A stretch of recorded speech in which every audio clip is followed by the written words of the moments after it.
Well, good morning, everybody. It's Danny and Wanda back from Pecan Grove.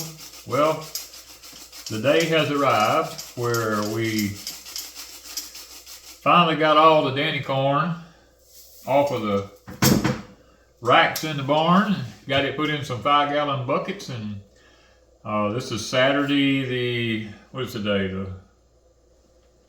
I can't even see my watch. 16th. We actually had a cool morning this morning. It was in the 40s. It was a high 40s, but we'll take it, you know. And so we got all the corn out. Got the old Cub tractor set up with the grist mill. And guys, I want to show you what we've got here. I want you to just look at this. Look at here.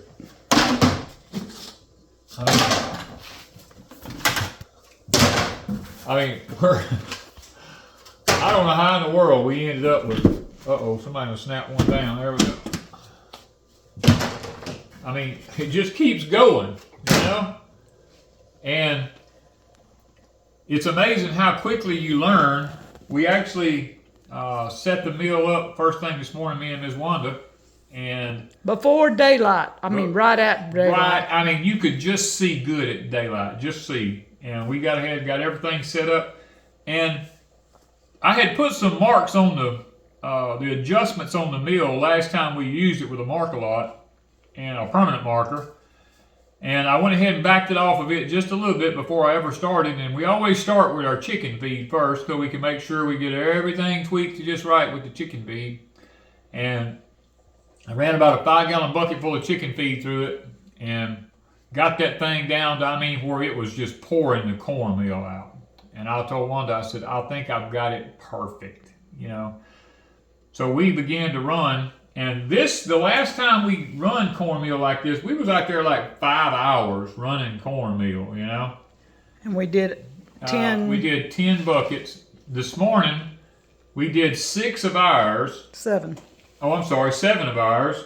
And a friend came over, and he brought 49 pounds he had weighed out of corn. Which didn't mean anything to me, but he wanted to know, I guess, how much he had. And I actually ground his after we finished with ours. And guys, I was through in an hour and a half. We were through before 9 o'clock. Yeah, I'm shocked. And part of that time was the belt jumped off of my tractor twice. And I had to re-put it back on there. For some reason, it ran perfect, and then all of a sudden, it would just jump off, you know.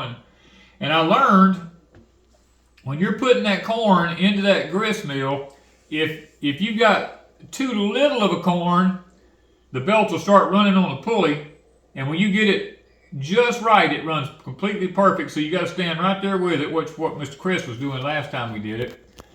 And then if you run too much corn through it, it killed the tractor.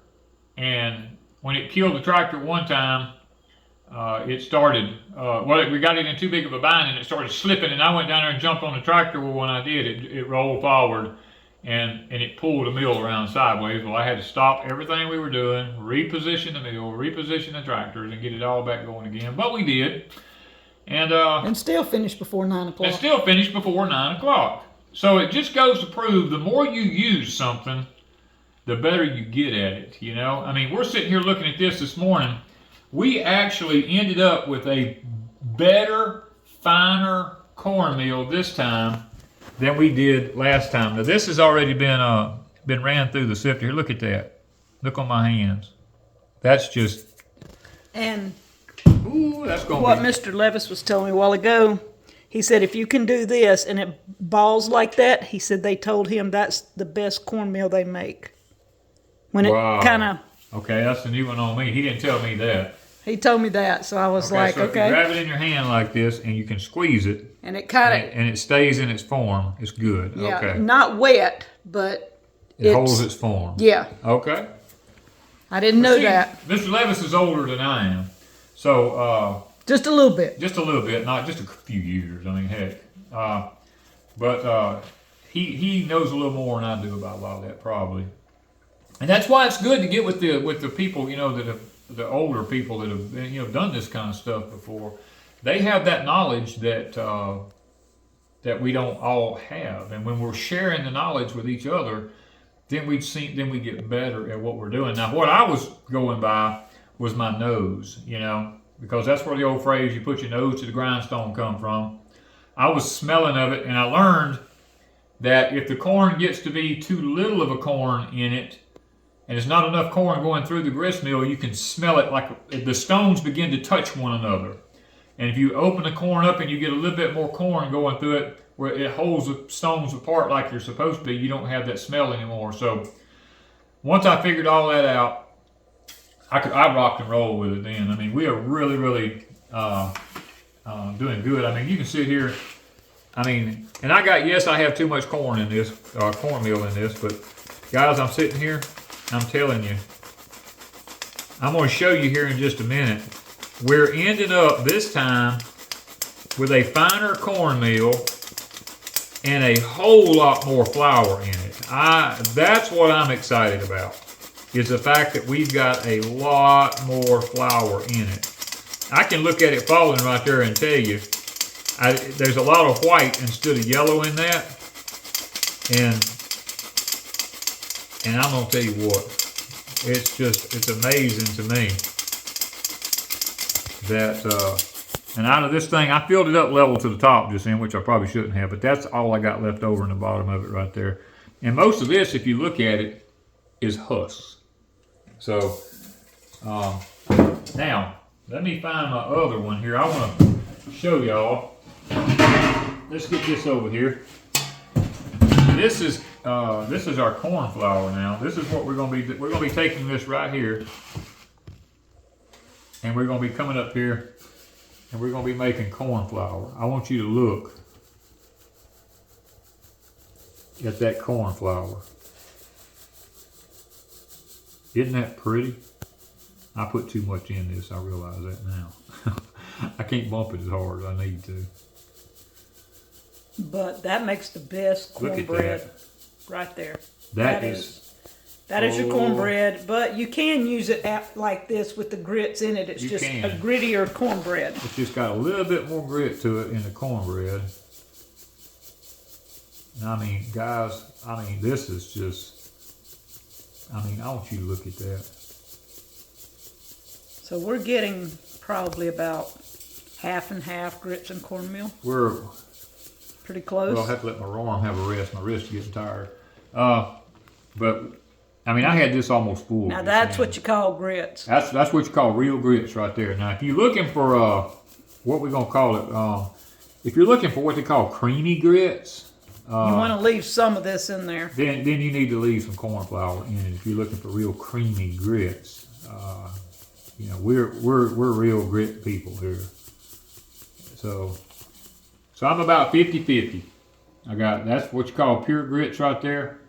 And then this is just plain corn flour. That is... And some people say cornmeal, corn flour, what's the difference? If we leave it together like this with some of the grit in it, now people that buy cornmeal in the stores are buying mainly corn flour mixed with regular flour, enriched. Yeah. It's called enriched, yeah. They add vitamins and but they add flour to it too. They add flour and all to it. We're not adding all that stuff. We just got corn. This is what you call 100% corn flour. Yeah. There is nothing, literally nothing added to this. This is organically, as close to being organically grown, I guess, as you can. There's never been a chemical sprayed on it of no kind.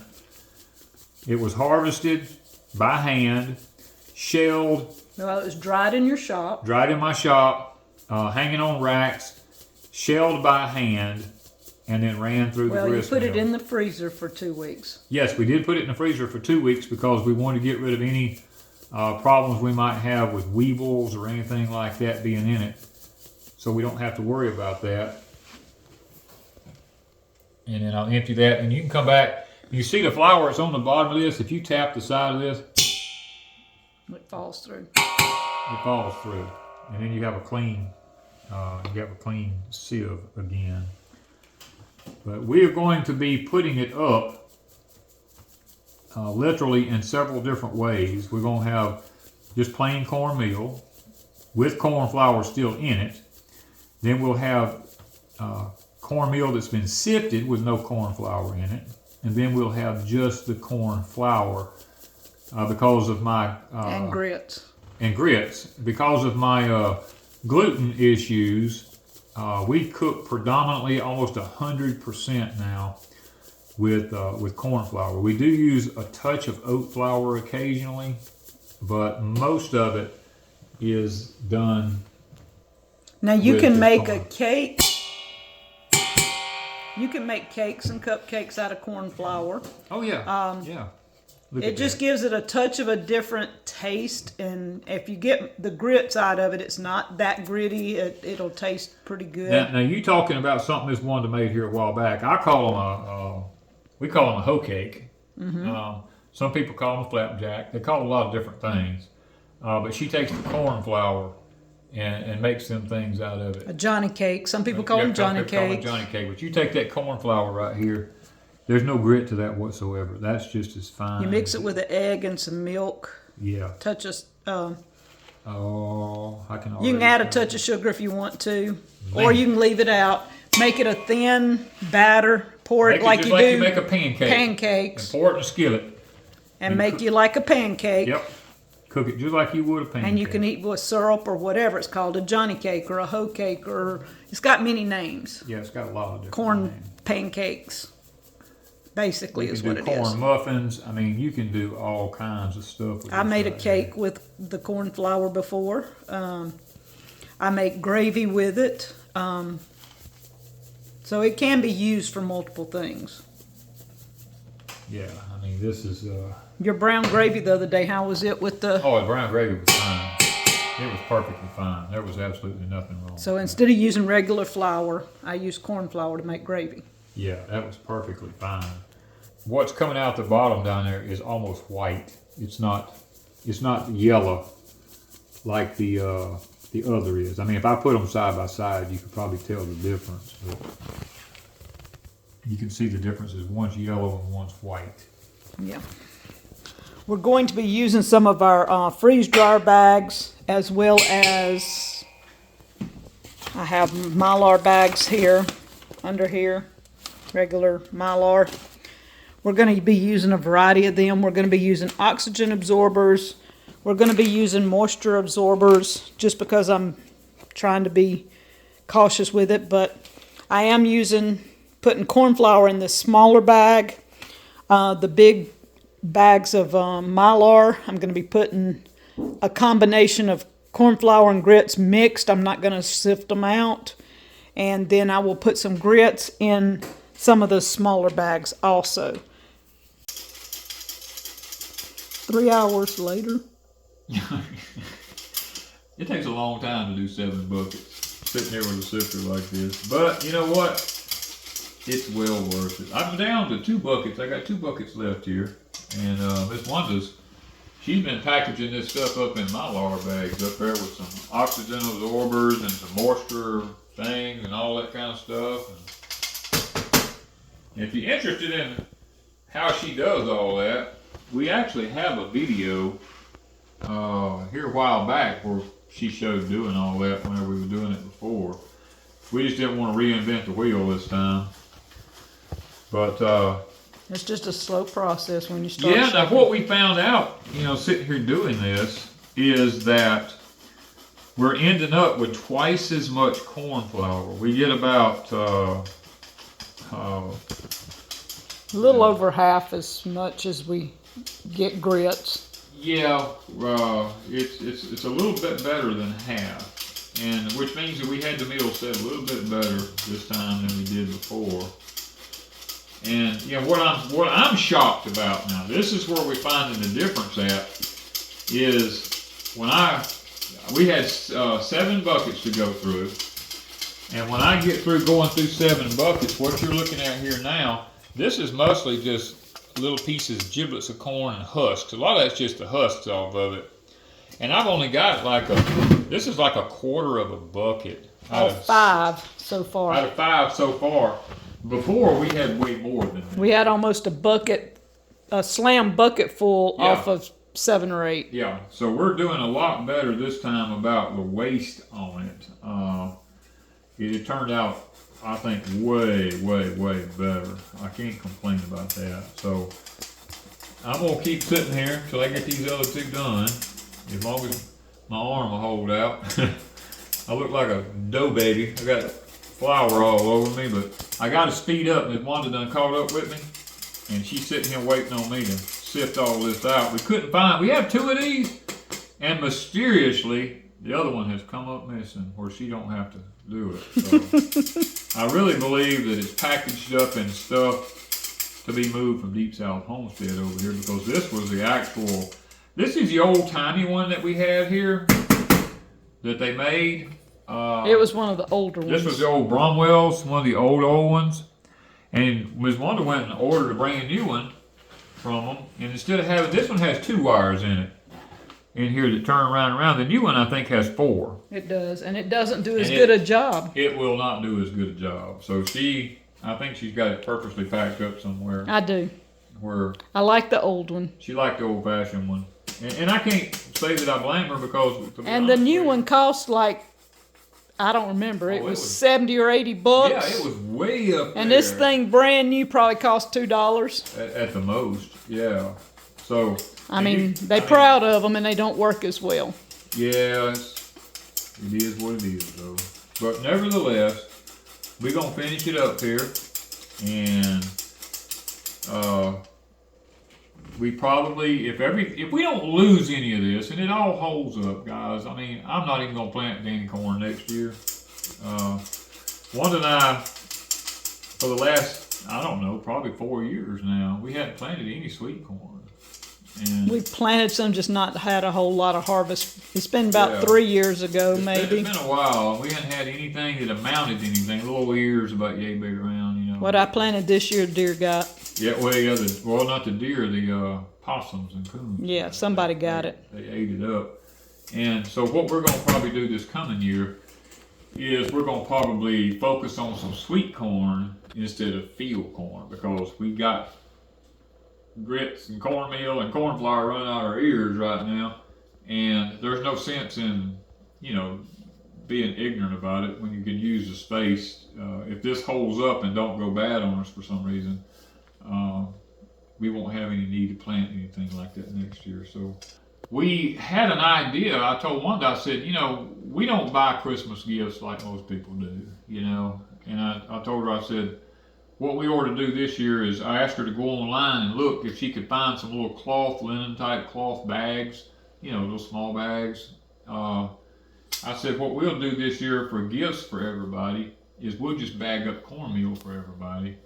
And, we'll send that out to them for a gift, because it's something that you can eat. It's not something that's going to just get thrown off on a corner somewhere and just get wasted, because most of them, our family all eats cornbread and grits and cornmeal and stuff like that. So we thought, what we would do is just give food for gifts this year, because I felt like the Lord's blessed us with all this. We might as well use it to bless other people with also. You're going to want to keep watching the videos over here at Pecan Grove, because when it comes December, we're going to just start giving some stuff away, And I ain't telling you what videos. It'll just be in a video somewhere. We're going to give away, I might give away some dandy cornmeal here, and there's other little things we want to give away during the month of December to bless people with, because it's kind of like the end of the year, and the things that the Lord has blessed us with this year, we kind of want to be able to share a little bit with other people. So the only way you'll be eligible now is you got to be a subscriber, and you got to watch the videos, because it'll just pop up in a video at random somewhere. And unless you watch the videos, you won't know what we're giving away or when we're giving it away. So continue to watch, guys. Thank you from Pecan Grove.